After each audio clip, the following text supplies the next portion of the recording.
Здравейте, ние сме Тодор и Нели от Средно училище Васил Левски, град Севлиево.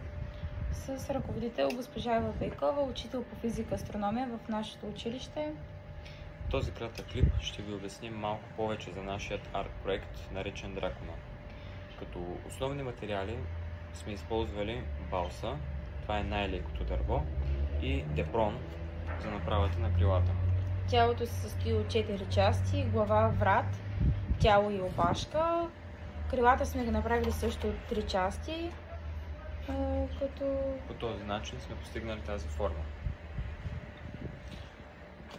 самият дизайн сме го взели от детско филмче, като добавихме и неща от нас: шипове, зъби и рога. Както се вижда, моделът има супер тънка форма, супер тънко тяло, като по този начин постигаме добра аеродинамика и добър полет, който ще демонстрираме след малко. С този модел също така доказваме някои физични сили, като сила на притегляне, атмосферно налягане и аеродинамика.